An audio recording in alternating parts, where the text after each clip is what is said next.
Hello friends. Joy Rider Fin में आपका स्वागत है। आज का वीडियो देखिए बहुत ही खास होने वाला है, क्योंकि आज हम बात करने वाले हैं एक ऐसे रिपोर्ट के बारे में जो कि जो आज की कह दीजिए सबसे इम्पोर्टेंट घटना है ना आजकल की।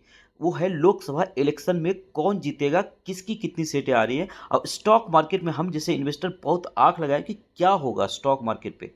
तो वो हमारा सबसे ज़्यादा एकदम बहुप्रतीक्षित घटना बन चुका है और उसी से रिलेटेड रिपोर्ट आई है। उस रिपोर्ट पे हमारा ये आज का वीडियो डेडिकेटेड होने वाला है, जिसमें ये बात क्या है कि मोदी जी वापस आ रहे हैं या कौन वापस आ रहा है, उसका मार्केट पे क्या असर होगा, कौन से स्टॉक होगा जिस पे ज़्यादा नज़र हमें रखनी चाहिए, जिस पे फोकस रखनी चाहिए। ये सारी बातें इस रिपोर्ट में कहा गया है। रिपोर्ट एक बहुत ही बड़ी ग्लोबल फर्म, जानी मानी फर्म जो है उसने प्रकाशित किया है और निकाला है। और उस रिपोर्ट की जो पे आधारित जो आज न्यूज आई है वो इकोनॉमिक टाइम्स पे, ठीक है। तो इकोनॉमिक टाइम्स की खबर है, उस पे मैं आज आधारित ये आपका वीडियो आज आपके सामने पेश करने वाला हूं। तो चलिए चलते हैं सीधे उस ग्लोबल फर्म के बारे में सबसे पहले जानते हैं जिसने इसके बारे में रिपोर्ट प्रकाशित किया है।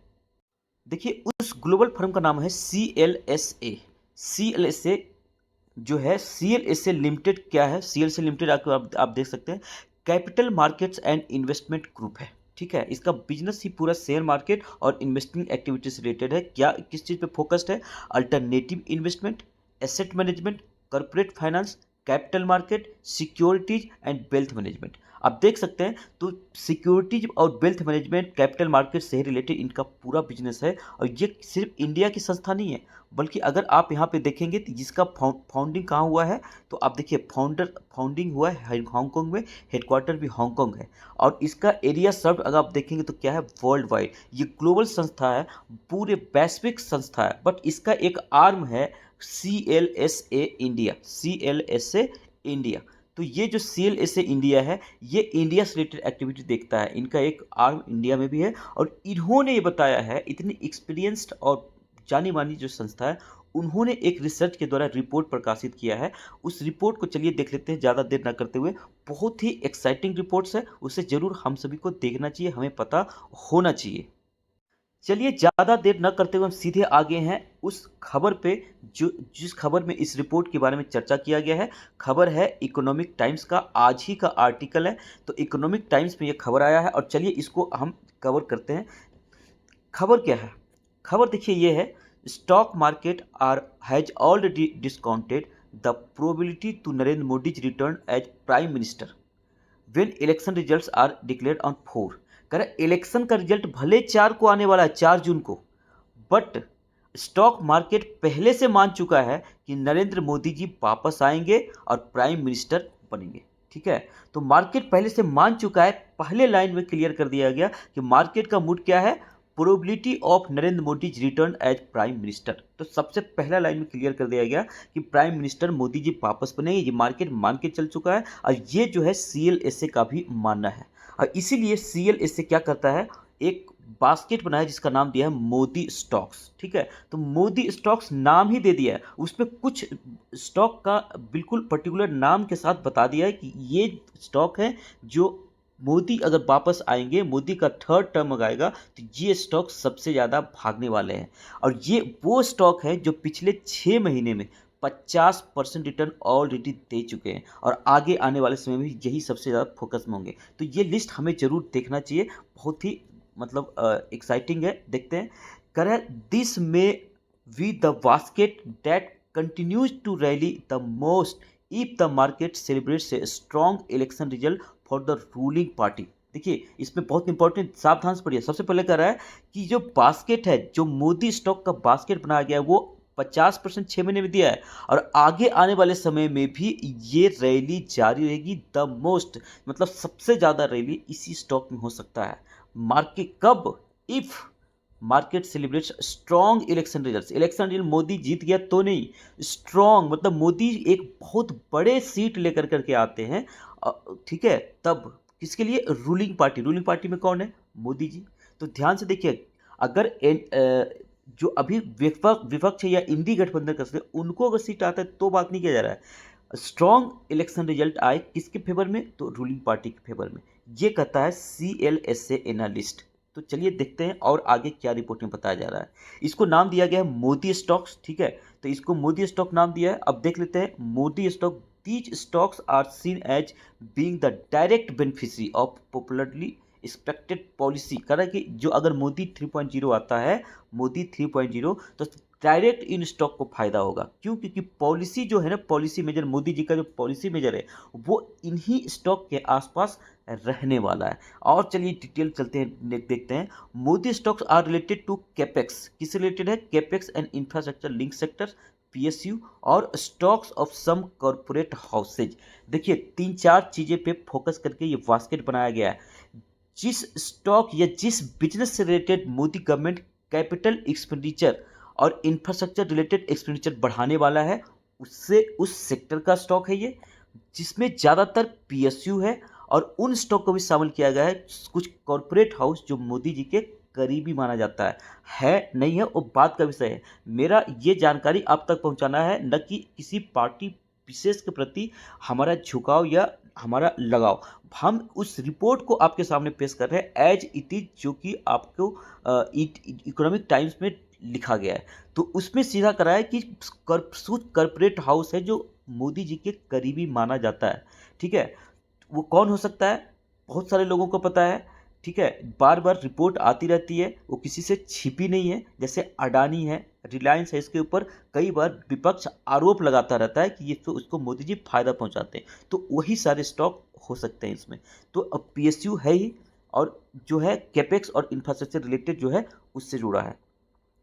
यहाँ पे देखिए करा है full list of Modi stock. पूरी लिस्ट दिखाऊंगा अभी कि उसमें कौन कौन से स्टॉक शामिल है, ठीक है। वो ज़्यादातर स्टॉक जो लिस्ट बनाया गया वो F&O मतलब फ्यूचर एंड ऑप्शन में शामिल है। तो फ्यूचर और ऑप्शन से रूल, और उसमें कितने स्टॉक है? 54, ठीक है, 54 स्टॉक है, जिसमें से हाफ क्या है?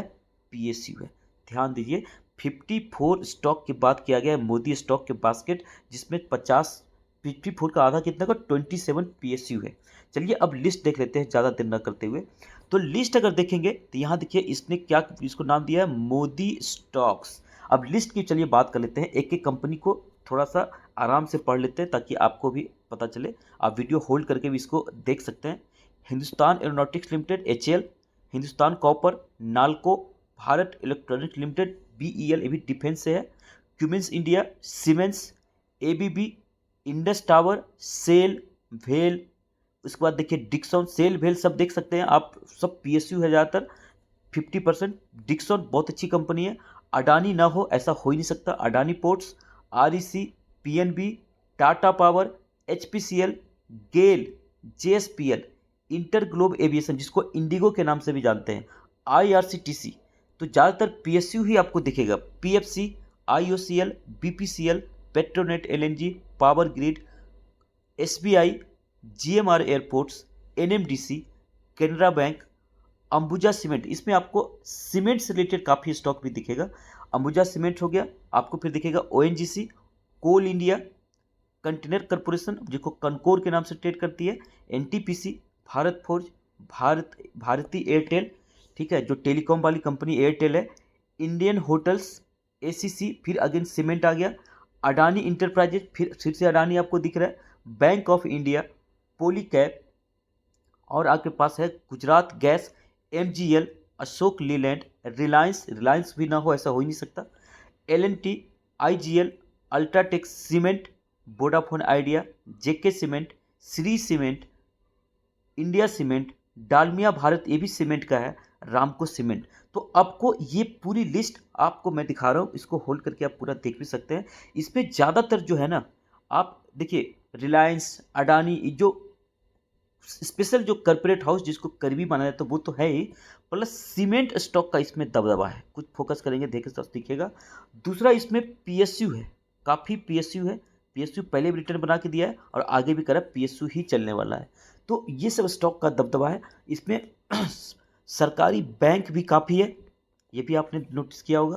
तो ये सब स्टॉक जो है काफ़ी आपको बढ़िया परफॉर्म कर सकता है। सबसे ज़्यादा भागने वाले में से यही स्टॉक हो सकता है 3.0 में, जो कि उम्मीद है कि मोदी जी वापस आने वाले हैं। अब आएंगे तो 3.0 में ये स्टॉक पे ज़्यादा फोकस आपको रखना है। देखिए how are Modi stocks performing कैसा परफॉर्म कर रहा है, तो इस पे कर रहा है लगभग 90%, 54 स्टॉक्स में से 90% स्टॉक्स जो है ना वो आउट परफॉर्म्ड है, मतलब कि बहुत बढ़िया परफॉर्म करके दिया है पिछले 6 महीने में। ठीक है, और ये बताया जा रहा है कि इसमें से 27 स्टॉक क्या है, पीएसयू, 54 का 50%, 27 पीएसयू स्टॉक है। ठीक है, तो ये भी आपको, और 27 क्या है, नॉन पीएसयू। ठीक है, तो ये जो है खास करके जो है ये नॉन पीएसयू और पीएसयू जो है 50-50% होने वाला है। और पीएसयू स्टॉक सबको पता है कि बीजेपी के गवर्नमेंट में बहुत अच्छा परफॉर्मेंस किया है। अब इस पे जो है ना, जो सीएलएसए ने रिपोर्ट दिया, इस पे कोटक इक्विटीज भी अपनी राय रख रहा है। क्या रख रहा है, एनालिस्ट ऑफ कोटक इक्विटीज क्या क्या बता रहे हैं, ये कह रहे हैं कि market seems to be discounting that BJP will get around 325 seats.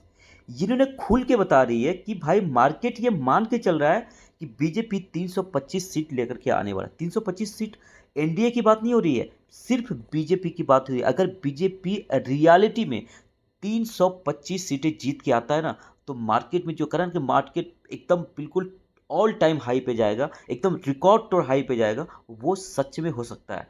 बहुत चांस है कि ऐसा हो सकता है अगर बीजेपी ने 325 सीट ले आया तो। ठीक है, तो कर अगर ये इन्होंने कोटक बैंक जो इक्विटी पहले कर रही है कि भाई 325 सीट मोदी जी के आएंगे, और स्टॉक्स जो है एकदम full to rich multiples mode में चले जाएंगे। नैरेटिव जो चल रहा है स्टॉक्स और पीएसयू के बारे में, वो बिल्कुल एकदम मल्टीपल रिटर्न बना करके देने के मूड में है, वैसा हो सकता है। लेकिन वार्निंग भी दिया जा रहा है, if the election result fall below expectations, जो 325 सीट्स है, अगर इस एक्सपेक्टेशन को बीट कर दिया मार्केट ने, तो क्या होगा, Modi stocks would be among the worst hit, सबसे ज़्यादा गिरने वाले में भी यही होंगे। अगर जीत करके आते हैं मोदी जी, तो मोदी स्टॉक्स आउट परफॉर्म हो जाएगा। अगर मोदी जी का एक्सपेक्टेशन के हिसाब से सीट नहीं आता है, रूलिंग पार्टी को नहीं आता है, तो सबसे ज़्यादा गिरने वाला हिट, सबसे ज़्यादा खराब परफॉर्मेंस करने वाला भी यही स्टॉक होगा। ये आप जरूर नोट कर सकते हैं। तो चलिए, ये तो था रिपोर्ट। अब इस रिपोर्ट के बारे में चलिए और क्या इसमें बताया जा रहा है। हाँ, इसमें और किया जा रहा है, एक डेटा दिया जा रहा है, मार्केट डेटा। क्या दिया जा रहा है, कि ये जो पीएसयू इंडेक्स में जो स्टॉक है ना, जब 2024 में पहली बार मोदी कार्यकाल आया था, तब 10 महीने के अंदर ही 82% भागा था। सोच सकते हैं, पीएसयू इंडेक्स 82% भागा, तो इससे रिलेटेड स्टॉक, कई स्टॉक कितने परसेंट रिटर्न बना के दिए होंगे। 2019 में जब दोबारा मोदी जी का कार्यकाल आया, तो पीएसयू स्टॉक 7 महीने के अंदर अंदर 18% भागा है। तो पीएसयू का जलवा रहा है, और अगर थर्ड टर्म आती है, तो अगेन यही पीएसयू जो है सबसे ज़्यादा आपको रिटर्न बना के दे सकता है। इसके बाद ये भी कहा गया है सीएलएसए रिपोर्ट में, कि ये बता रहे हैं कि कौन को इस 54 में भी सबसे ज़्यादा फर्स्ट प्रायोरिटी अगर बात किया जाए, तो उसमें कौन कौन रहने वाला है, L&T, NTPC, NHPC, PFC, ONGC, IGL, MGL, Bharti Airtel, Indus tower और रिलायंस। ये फर्स्ट प्रायोरिटी स्टॉक है, बिल्कुल उसमें भी प्रीफरेंस वाला स्टॉक है। तो ये हो गया रिपोर्ट की बात। अब बात की भाई, इस रिपोर्ट के हिसाब से क्या हमें चुपचाप जा करके इन स्टॉक को खरीद लेना चाहिए? अगर मोदी जी की सीट आती तो भी क्या खरीद लेना चाहिए? ऐसा नहीं है। अगर आप देखेंगे तो इसमें बहुत सारे स्टॉक, ऐसे स्टॉक हैं जो बहुत ऊपर ऊपर ऊपर भाग चुके हैं। तो ये करेक्ट भी हो सकता है, बहुत सारी चीज़ों पे डिपेंड करता है। हालांकि न्यूज़ जो होता है, न्यूज़ वो काफ़ी हद तक बड़ी भूमिका निभाते हैं स्टॉक को भगाने में। ठीक है, लेकिन आप अगर इन स्टॉक को कंसीडर कर रहे हैं, तो इस ये स्टॉक का बास्केट दिखाने का मतलब ये नहीं है कि जाकर के खरीदना, बल्कि इन पे आप भी नज़र बना के रखें, पूरी तरह से नज़र बना के रहें, चौकन्ने रहें। इसका एक अलग वॉच लिस्ट बना करके इसको आप इसका मूवमेंट वॉच करिए। ठीक है, ऐसा नहीं कि जितना बोलेगा उतना ही सीट आएगा। 325 आगे पीछे जो भी होता है उसके हिसाब से इस पर इम्पैक्ट भी पड़ सकता है। और ऐसा नहीं कि सिर्फ यही 54 स्टॉक है, इसके बाद जो भी स्टॉक है वो चलेगा ही नहीं, ऐसा कुछ नहीं है। इसके इस 54 के अलावा भी बहुत सारे स्टॉक है जो पहले से परफॉर्म करता आ रहा है, आगे भी करेगा।